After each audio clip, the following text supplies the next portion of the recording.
So divide the entire consolidation process into 5 workings. If you remember these 5 workings, the life is going to be very easy. So I'll name these workings as working number 1, group structure. Working number 2, net assets of subsidiary.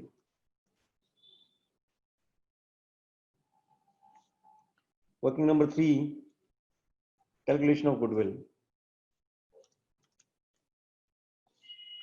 Working number 4, non-controlling interest. And working number 5, as group retained earnings. In any balance sheet question, these 5 workings are bound to be there. Except them, we can name workings depending on what is demanded from us or what exists, like investment in associates or joint ventures can be our working number 6. If there's any fair value through comprehensive income items, fair value through OCI items, they can be working note number 7. If there's any compound financial instruments, so these are optional. As far as I am concerned, I wish to name these workings as working number 1, 2, 3, 4, 5. And in future, when I'll be talking about consolidation questions, when I'm discussing practice questions with you, I'll be talking in terms of working note number 1, 2, 3, 4, 5. So if I say working note number 3, it should automatically mean to you that I'm talking about goodwill. Working note number 4, NCI. Clear? Because in any balance sheet question, if you have these 5 workings, earlier there used to be 40-mark questions. I used to say that if you follow these workings, your 25 marks are secured. I can guarantee you 25 marks, and 15 is your application of mine. But now the pattern has a little bit changed, that instead of 1 40-mark consolidation question, there will be 4 questions of 25 marks each. I think they wish to test other topics as well with equal consideration is the reason they have taken away 15 marks from the consolidation and they wish to test it on other subjects. So they have divided the paper into 4 components now. Earlier it used to be 40 marks, 1 question, 40 marks, and which was mainly consolidation. And remaining 3 questions, 20 marks each. But the pattern has changed now. There will be 4 questions now. All of them are 25 marks each.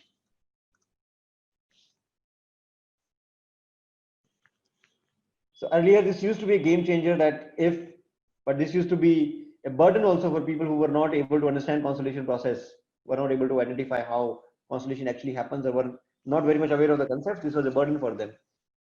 But for my audience or my students, were easy because I was able to secure 25 marks easily through the steps, which will continue definitely because there will be 25 mark questions each now.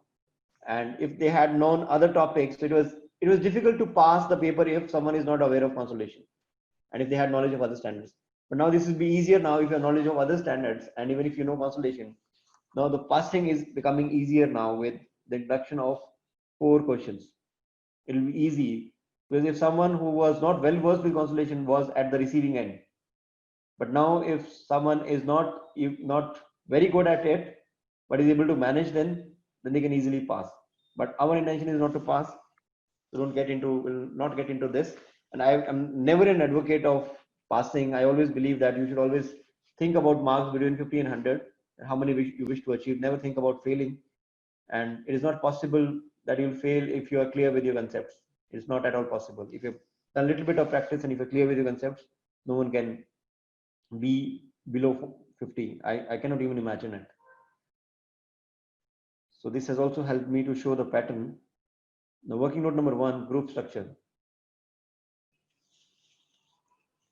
The first thing we'll identify in any question or any information is what is the group structure? Who is the parent? Who is subsidiary? Whether there is existence of non-controlling interest or not. Parent is holding 80% investment in subsidiary. If there is 80% investment, then there is an NCI, which is 20%. Another thing we need to very importantly look at is date of acquisition. it was acquired at the beginning of the year, if it was acquired in the middle of the year, if it was acquired in the middle of the year, we have right only over post-acquisition profits. No pre-acquisition, because pre-acquisition profits are being acquired by the company. And date of balance sheet. The moment you look at the question, please note them down immediately. Date of acquisition, date of balance sheet, percentage, clearly defined. This is the first thing to be done. Working note number 2, net assets of subsidiary. We need net assets subsidiary on 2 dates, one on date of acquisition, one on date of balance sheet. There is share capital, retained earnings, fair value adjustments,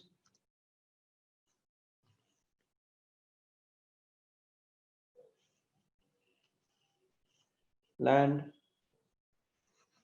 intangible assets, PP. Share capital was 100,000 on date of acquisition, it remains 100,000 on date of balance sheet.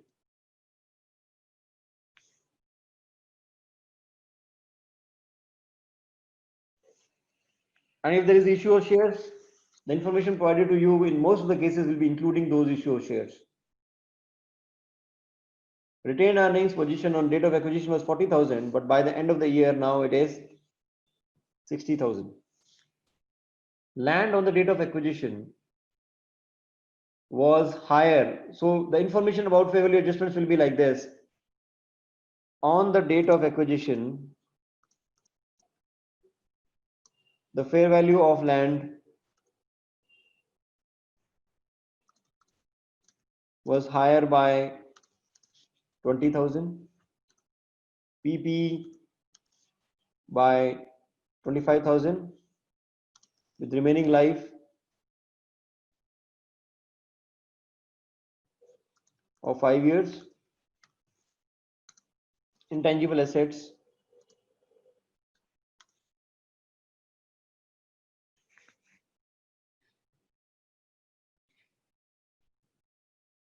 $20,000 or 15,000, and they were intangible assets with indefinite life.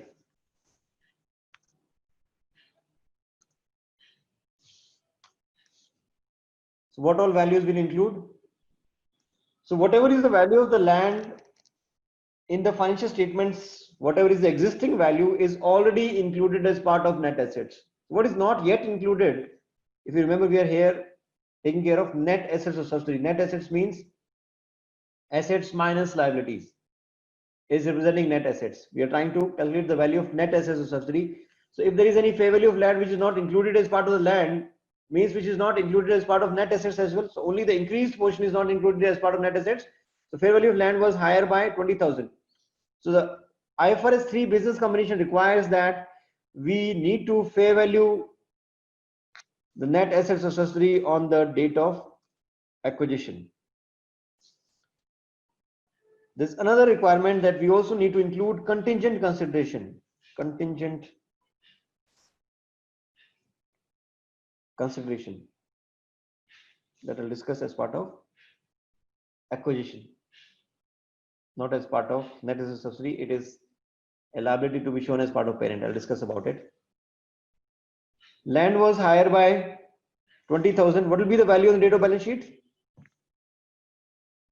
What will be the value on the date of balance sheet? Hello? 20,000. 20,000 because there is no depreciation on land. Yeah. Intangible assets.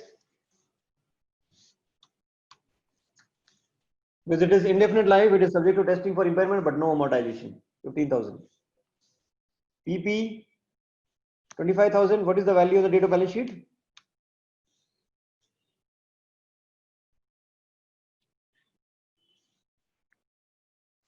On the date of acquisition, the fair value of property, plant, and equipment was 25,000. 1 year has passed. It had a remaining useful life of 5 years on the date of acquisition. What will be the value on the date of balance sheet?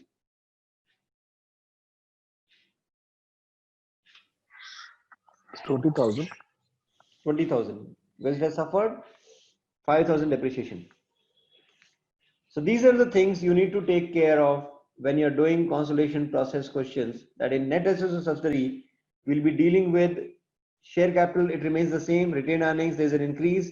Fair value adjustments, only the increased portion will take, not the entire amounts, only the increased portion. And we'll also check their balance on the date of balance sheet. Why we need this? Because we need to know the post acquisition profits. That the net assets of subsidiary on the date of acquisition were equivalent to 200,000, and the same net assets increased to 215,000 by the end of the year. So how much is post acquisition profits? Post acquisition profits. Difference between the two is post acquisition profits. And if the parent owns 80%, how much belongs to NCI? How much belongs to parent? How much belongs to parent and how much belongs to NCI of this profit?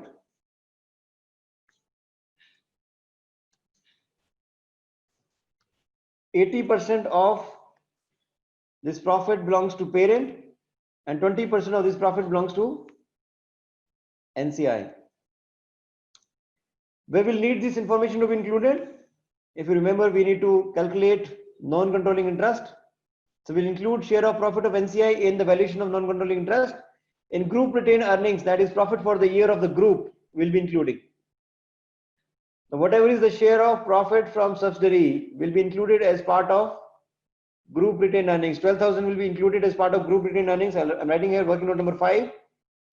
That is group retained earnings, and working note number 4, NCI valuation. We'll include it there.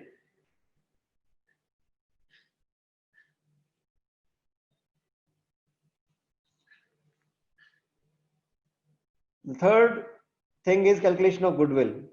Working note number 3. Calculation of goodwill.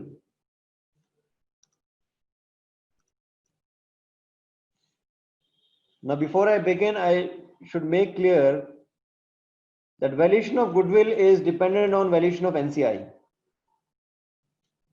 non-controlling interest.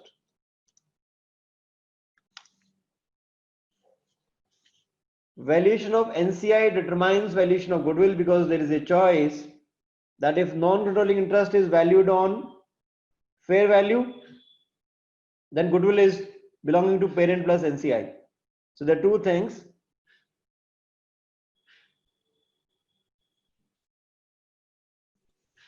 There is a choice in valuation of NCI, not in valuation of goodwill. There is a choice to value NCI either on proportionate basis, either on proportionate share of net assets,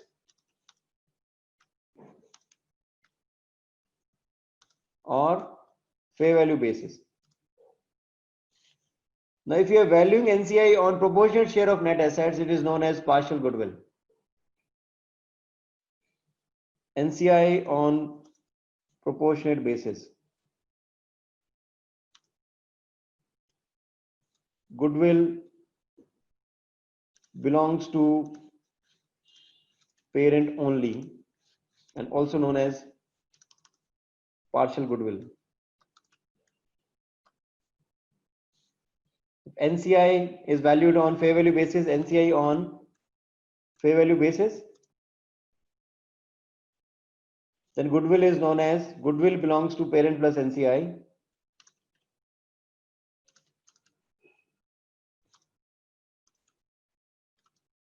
And this is known as full goodwill method.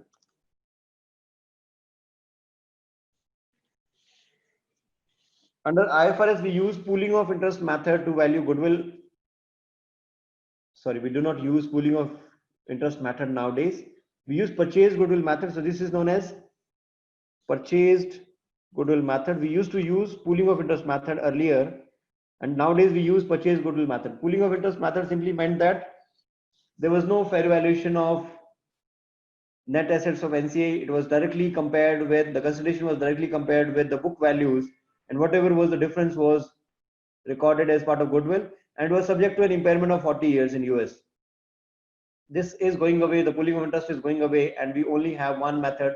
This is known as purchase goodwill method. Purchase goodwill method also has two components depending on how the NCA's valuation is done.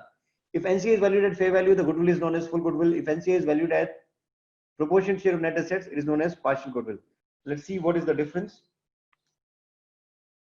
how the goodwill is calculated.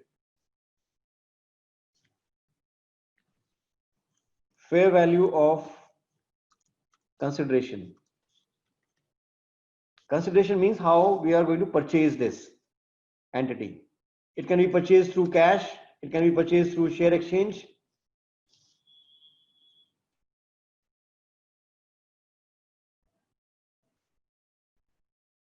There may be deferred consideration, and there may be contingent consideration. This was compared with fair value of net assets of subsidiary. Along with it, the value of NCI was also included. The value of NCI. So if the investment is 80% and NCI owns 20%, if we are paying cash, we are paying in terms of share exchange or deferred consideration or contingent consideration, what is this representing?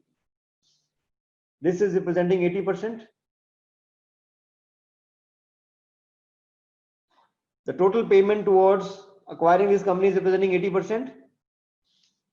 This NCI component is representing 20%. And this total is being compared with 100% fair value of subsidiary. And any difference is known as goodwill.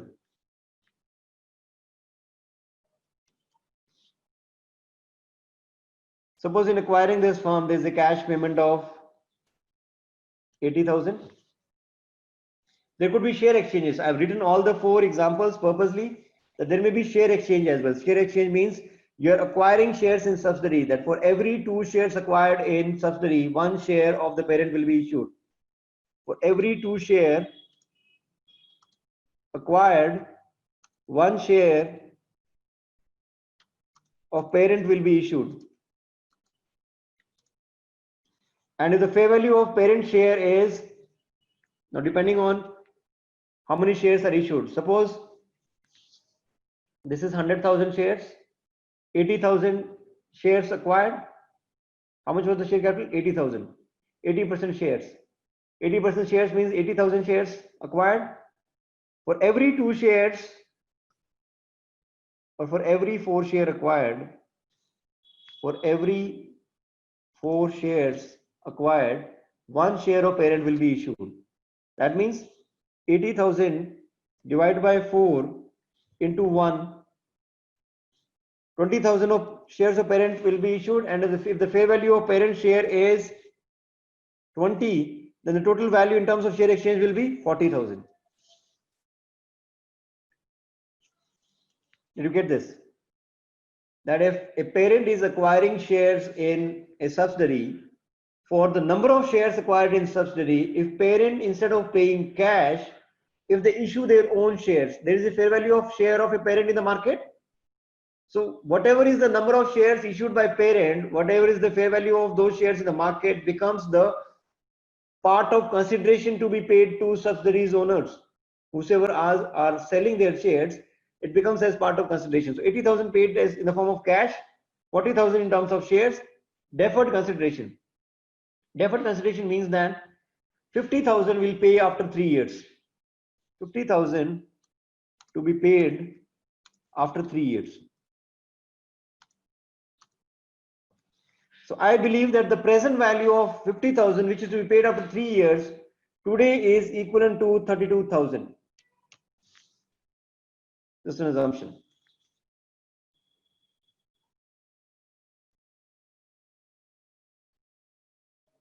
So this is a cash payment of suppose 120,000. Fair value of share exchange 40, 32,000 in form of deferred consideration. There's one more thing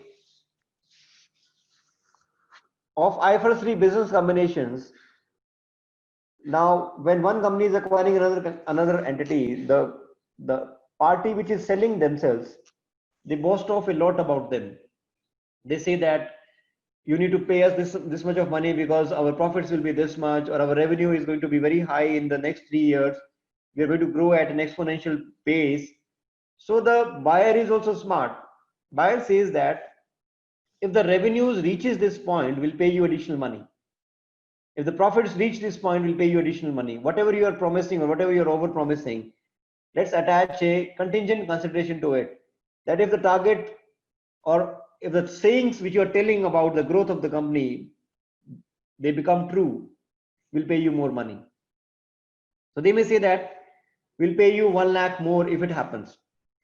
So this requires fair value contingent consideration. That what is the fair value of this contingent consideration? That what is the probability of this happening or not happening? So there is a fair value of contingent consideration in the market. We need to fair value this. Fair value of contingent consideration. This is different from the contingent liability under IAS 37, contingent assets and liabilities. Contingent liabilities are not disclosed in the financial statements. This is for the first time coming into the books because a fair valuation of contingent consideration is also being done at the time of acquisition. There is a value being attached to it. There is a value being assigned to it. This is different from IAS 37. This is a concept of IFRS 3 business combination. Please do not mix it up simply because of the word contingent. Do not mix it up with contingent liabilities. This is contingent consideration, a concept of only IFRS 3 business combination, which has a fair value.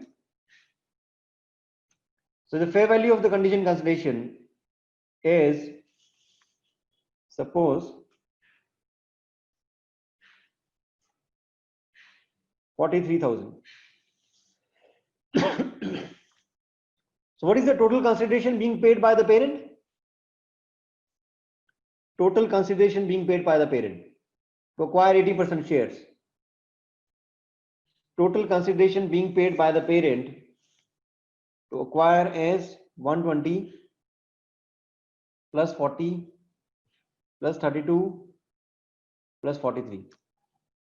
235,000 is the amount being paid by the parent to acquire 80% shares. What is the fair value of net assets or subsidiary? From where we'll get this value? We'll get this value from working note number 2. We calculated the fair value of net assets or subsidiary in working note number 2, if you remember. That is on the date of acquisition. We need to know the fair value of net assets or subsidiary. It was 200,000. Fair value of net assets or subsidiary is 200,000. What is the value of NCI? Now, if I value NCI on proportionate basis, what is the value of NCI? Proportionate basis. Can you tell me the value of NCI on proportionate basis? Fair value of net assets or subsidiary is 200,000. What is the value of NCI?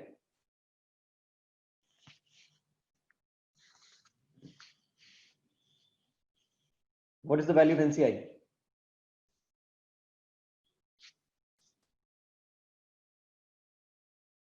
$40,000. Value of NCI is 40,000. So total value of the firm, which the outside market is trying to value, 80% value is 235. For acquiring 80%, someone is ready to pay 235. The value of remaining 20 is 40. The total value of the firm, which is projected by an outside party, is 275,000. The fair value of net assets or subsidiary is 200,000. So the amount over and above is 235 plus 40 minus 40 is goodwill. This goodwill is belonging to parent only. Because NCI is valued at proportionate share of net assets, there is no value assigned to it. Can I write it in this manner? Is there any other mathematical way of doing the same thing? If you are acquiring 80%, why don't you take only 80% fair value of net assets subsidiary? Why don't you compare? If you are acquiring 80% and to acquire 80%, if you are paying 235, and if the fair value of net assets subsidiary is 200,000, why don't you take 80% of net assets subsidiary to compare? What do you think? Shall we do it in different mathematics? Let's try.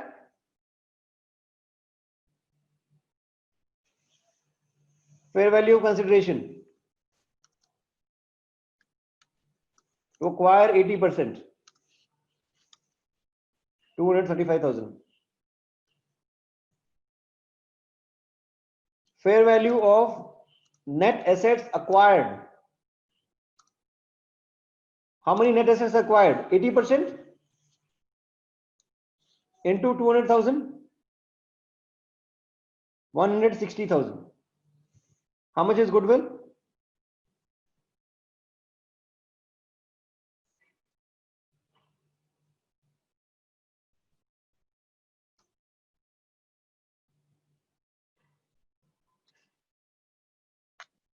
How much is goodwill? Can I say this is the goodwill belonging to parent only because I paid, or the entity paid 80%. Entity paid for only 80% net assets, which was 160, and for acquiring 80%, they paid 235,000 to acquire 80%. Can I say this goodwill is belonging to parent in full?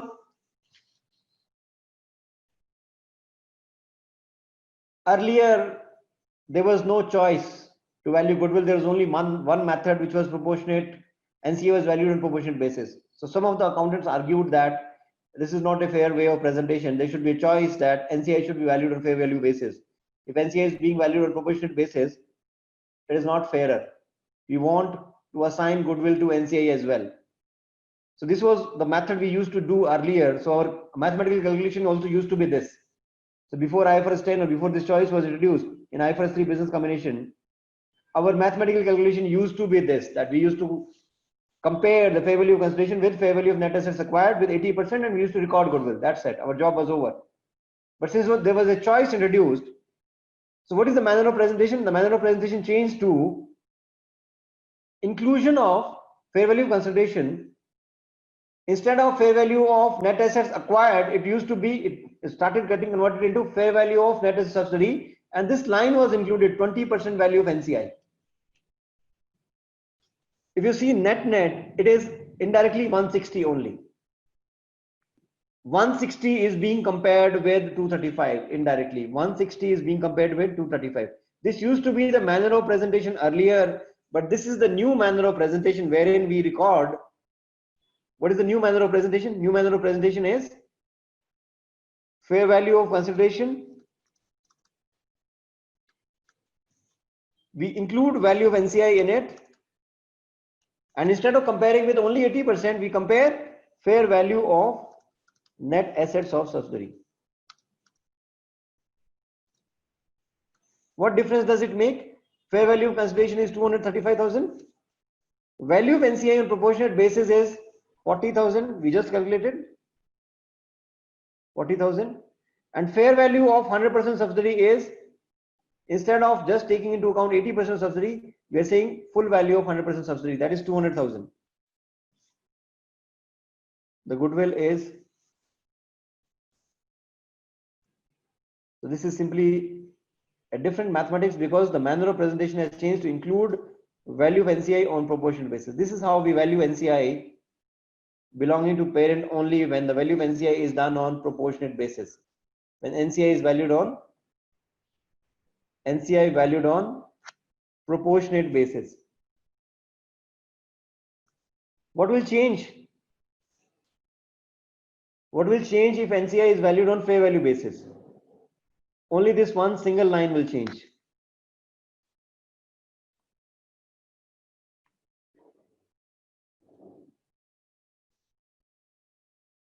Only this one single line will change.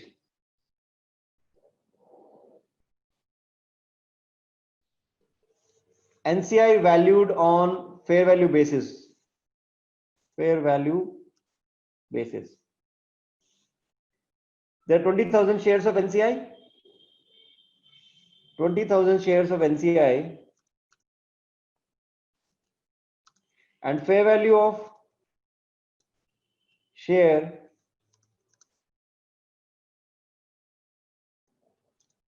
in the market is 3 per share.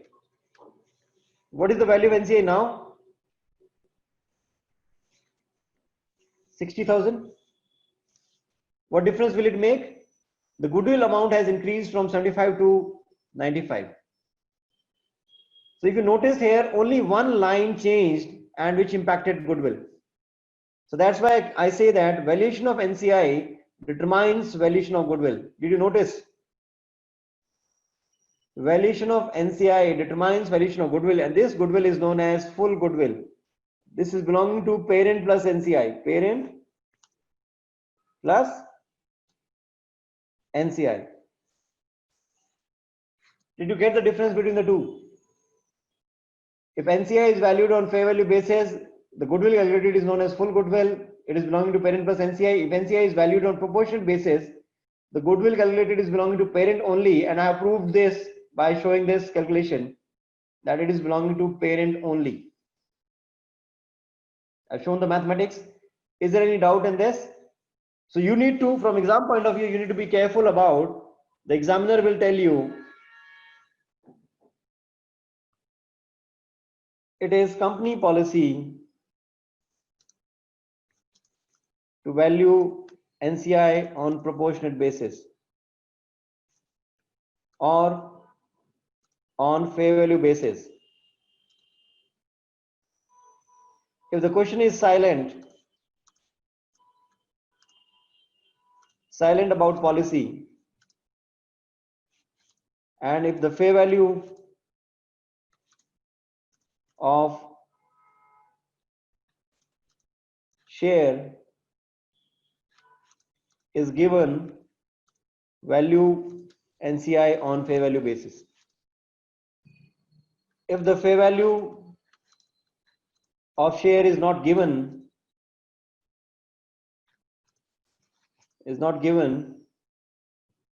we have no choice other than calculating it on proportionate basis. Any concerns, any doubts in calculation of goodwill? Hello?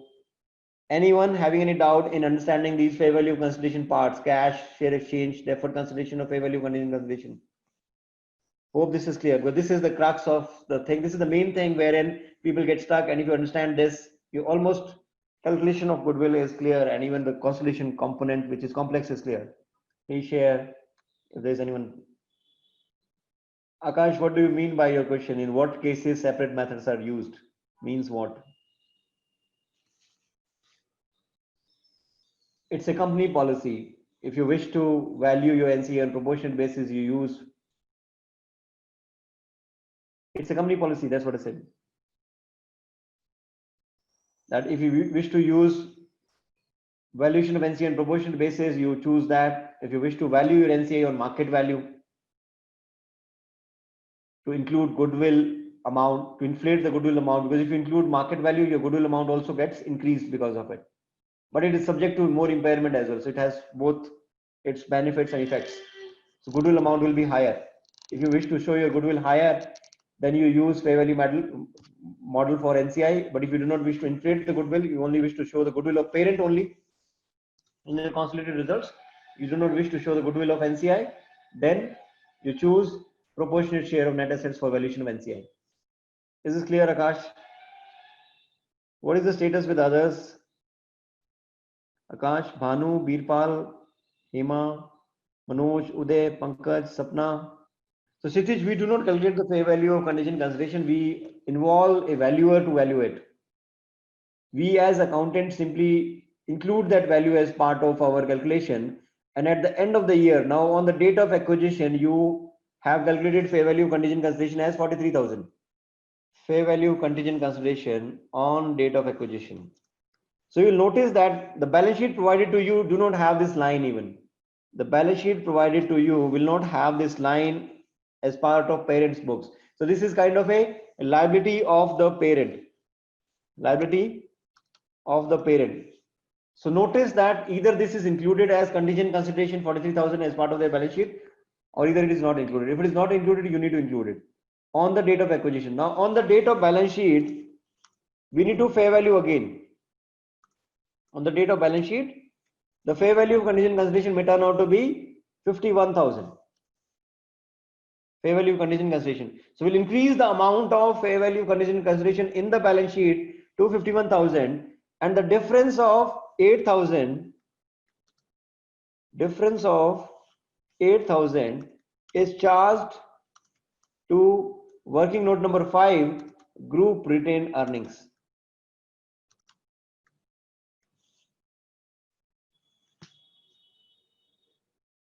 Because this increases our expense, we'll show it as part of group retained earnings. Kshitij, is this clear?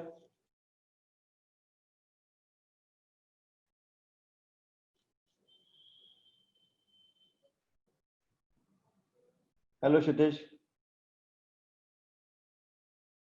Anyone else having any doubt or any concern? Uday, Pankaj, Sapna, Manoj, Hema. Give me some confidence that you're comfortable. If you're comfortable, I can keep carry on at the pace and speed I'm going on. If there's any doubt, please ask.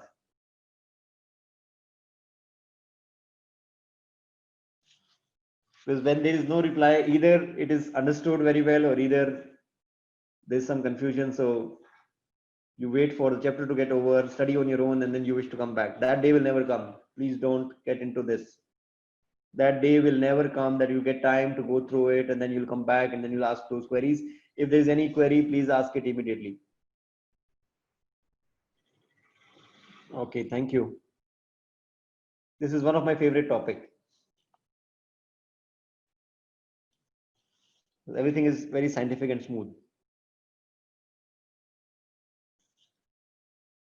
Now this also has a relationship with impairment. Whether your NCI is valued on proportionate basis or fair value basis, it also has an impact on impairment. The impact on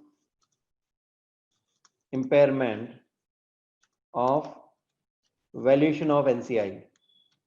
What is the impact? If NCI is valued on proportionate basis,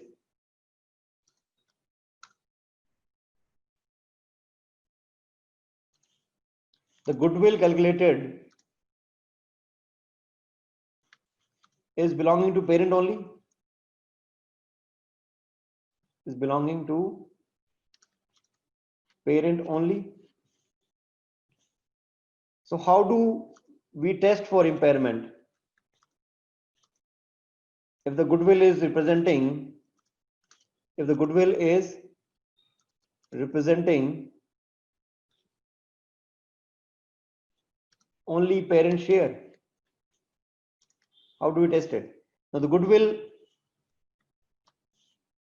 on proportionate basis, goodwill on NCI on proportionate basis and goodwill, well, NCI is on fair value basis is different if you noticed.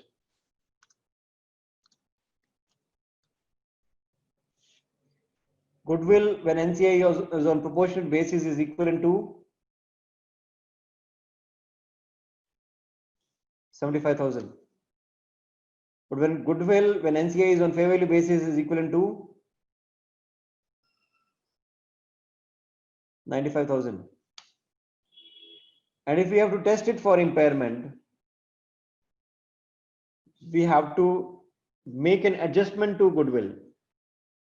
Adjustment to goodwill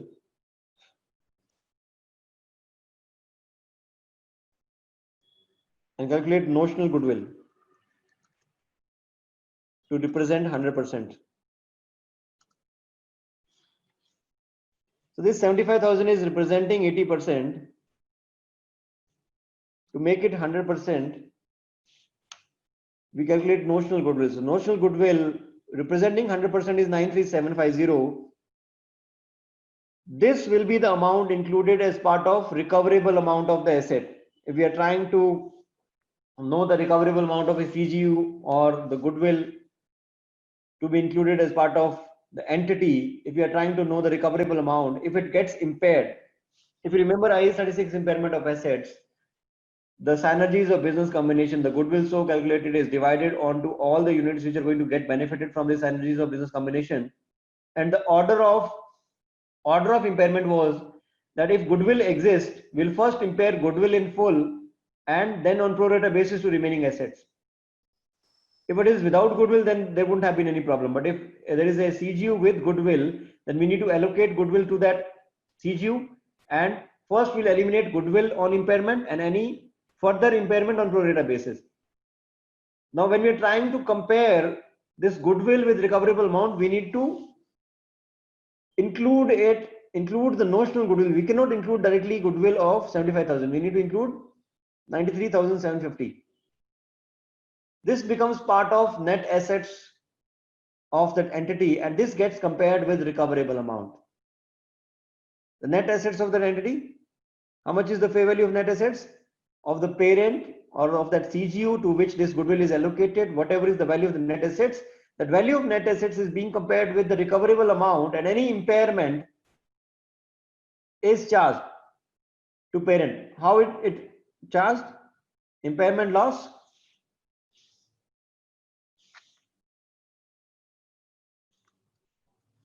Impairment loss, debited, credit, goodwill. Now this reduces only parents' goodwill, and this debit will go to working note number 5, group retained earnings.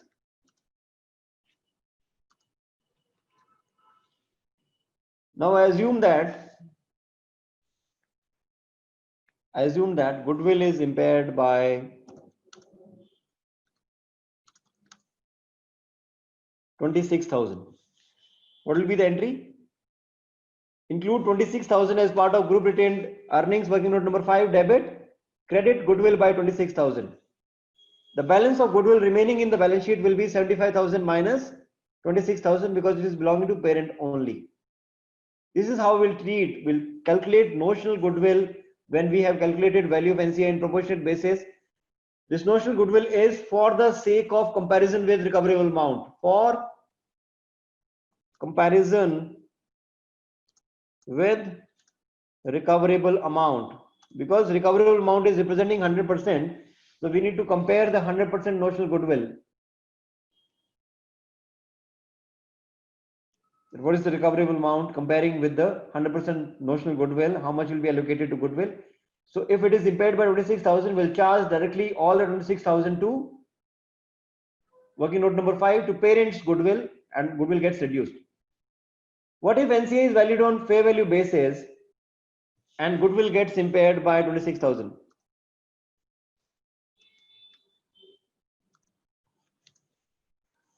What is the entry? Now this goodwill is belonging to parent plus NCI both.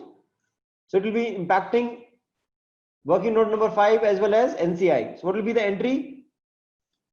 Impairment loss, debit, NCI, debit, credit goodwill. In both the situations, goodwill will be reduced by the same amount by which it is impaired, whether NCI is valued on fair value basis or proportionate basis. But the impact is that if the goodwill is belonging to parent plus NCI, both NCI and parent should get reduced.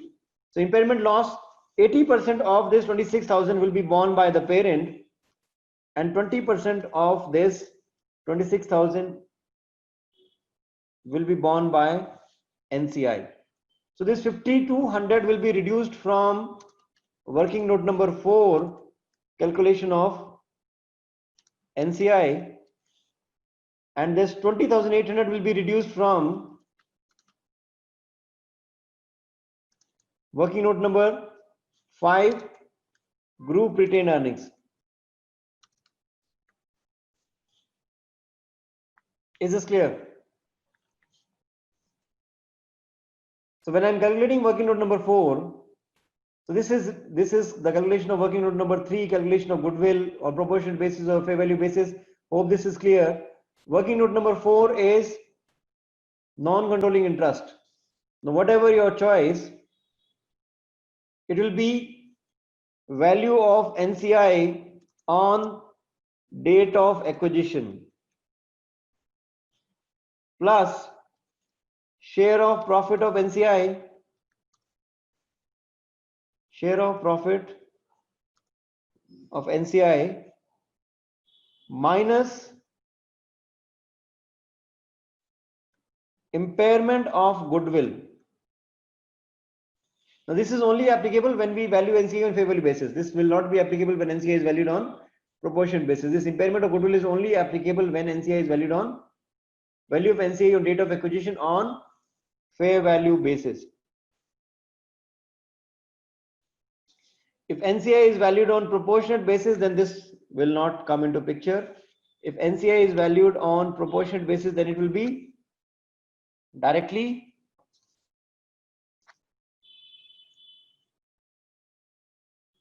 proportionate basis. Did you get this valuation of NCA? What is the value of NCA on date of acquisition fair value basis? Value of NCA on date of acquisition fair value basis is 60,000. What is share of profit of NCI? Share of profit of NCI calculated in working note number 2. Share of profit of post acquisition profits are 15,000. Out of 15,000 of profits, 3,000 belong to NCI. Impairment of goodwill. Impairment of goodwill is the goodwill got impaired by 5,200. NCI debited by 5,200.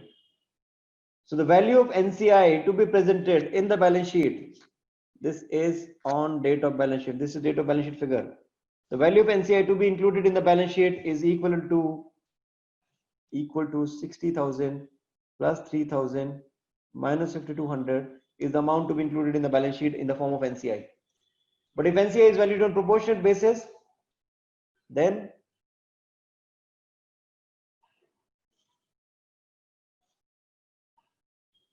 the amount to be included, value of NCI on date of acquisition, it is equal to 40,000. Share of profit of NCI. Share of profit from NCI, will get it from working note number 2, 3,000. What is the total? 43,000 is the value of NCI on proportionate basis. Now, depending on whatever is the value of NCI being done, whatever is the company policy, either NCI will be presented at 57,800 in the balance sheet, or either it will be presented at 43,000 in the balance sheet. Is this clear? Is there any other way? What is the net assets of subsidiary on the date of balance sheet? What is the value of net assets of subsidiary on the date of balance sheet? This is the net assets of subsidiary on the date of balance sheet. A proportion of it belongs to NCI. How much of it? A proportion of it belongs to NCI. A proportion of 215,000 belongs to NCI. 20%. So what is 20% of 215,000? 43,000. So you can value NCA directly as well. Fair value of net assets of subsidiary on date of balance sheet, which is 20% of 215,000, which turns out to be 43,000.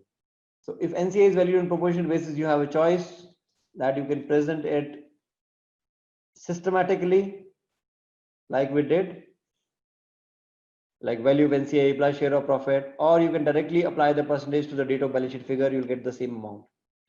And this is also used for testing as well. You can test your amount, that if there is any difference, that means there's something wrong with the value you've calculated.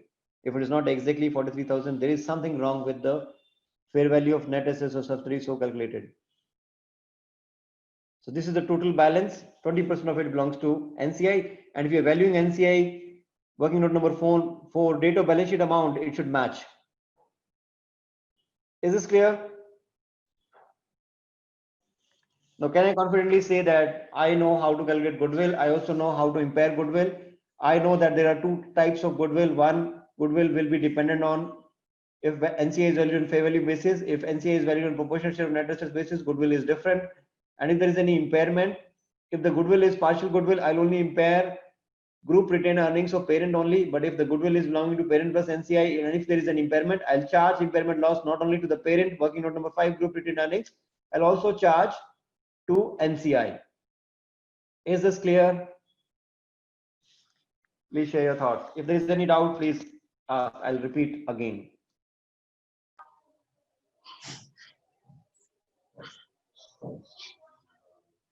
Banu, Akash, Veerpal, Manoj, Shema, Uday, Pankaj, Sapna.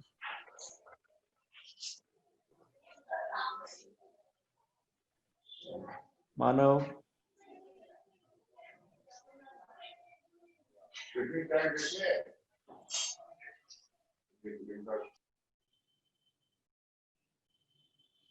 All clear? Amit, one question, Manoj here. Yes, please. Um, the valuation of goodwill, which depends on the valuation of NCI, Hmm. how does it impact the standalone books of parent company? The parent company will continue to show goodwill, whatever way they have calculated. Because Okay. it is purchased goodwill. The acquiring company shows purchased goodwill as part of their books. So they'll show the purchased goodwill. And in case of impairment? In case of impairment, whatever impairment they were subject to, like in working note number 5, they were subject to an impairment of 20,800. So they'll impair 20,800. Okay. Okay. Okay. Yeah.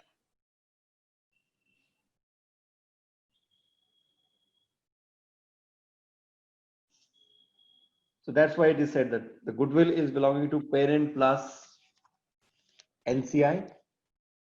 As part of the group financial statements, they are presenting it parent plus NCI, whatever goodwill they have calculated. In their individual financial statements, they can show it this.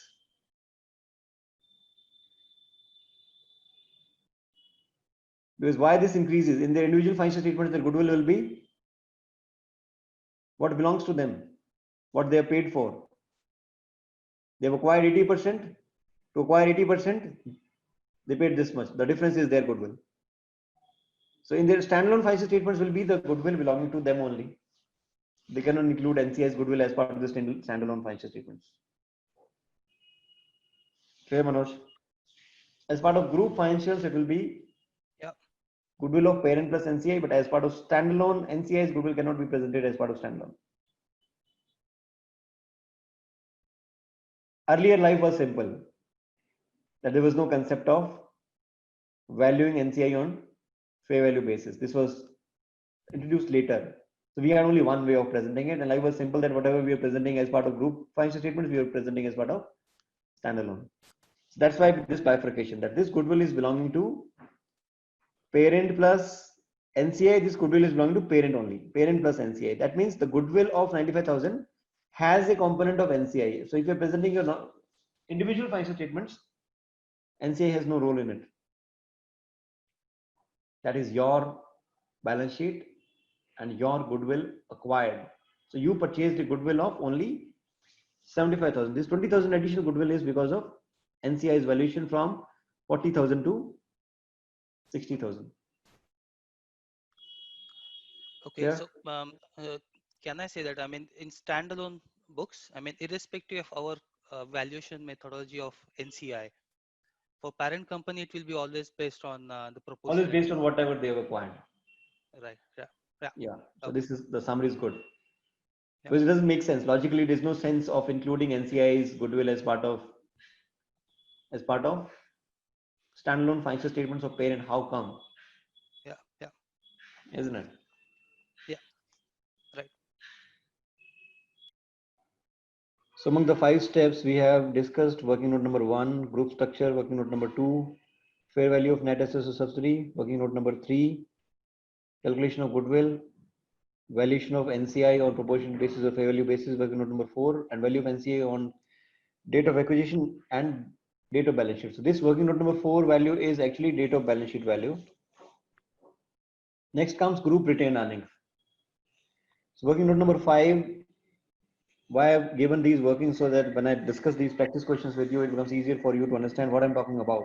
If I say this calculation is done in, because we'll be dividing the question into workings. It will be difficult to write the name there. If we are reading the question, we'll divide the question into workings, that this component of this line will be adjusting in working note number 3, this line will be adjusting in working note number 4, 5. It will be easier for us. So working note number 5 is represented by group retained earnings. As I said, we are into a single economic entity concept. So we need to include all the earnings as part of the group. So it will show parents' earnings in full plus share of profit from subsidiary. Share of profit from subsidiary. From where we'll get this value? We'll get this value from working note number 2. Whatever share of profit we calculated in working note number 2 becomes the profit to be included as part of group retained earnings, which is 12,000. If you remember, I marked W5 there in the post acquisition profits because we are entitled to include only post acquisition profits as part of group retained earnings. Parents earnings are suppose 92,000, group retained earnings 12,000. If you notice, there is an impairment of goodwill, and we said that we'll include it as part of group retained earnings in a calculation, and that impairment of goodwill was equivalent to, when NCI was valued on fair value basis, impairment of goodwill was 20,800. Impairment of goodwill to be included, less impairment of goodwill.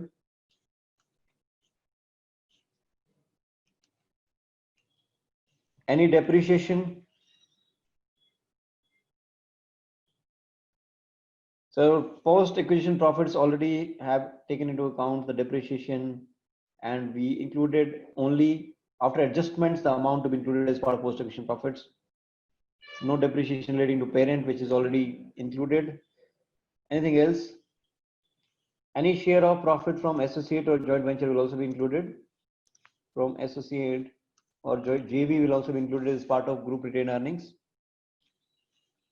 Now comes intra-group trading. Unrealized gain or loss on sale of goods. So as I said, we'll be discussing about fair value net as subsidiary, calculate goodwill, asset of one entity, liability of another gets cancelled in consolidation. We'll discuss about goods in transit and cash in transit. This will also mean we'll deal with goods in transit and cash in transit. Goods in transit and cash in transit.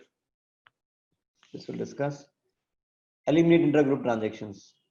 This we have already done. Value of NCI or proportionate basis or fair value basis. Let's deal with sale of goods, inventories, non-current asset transfers,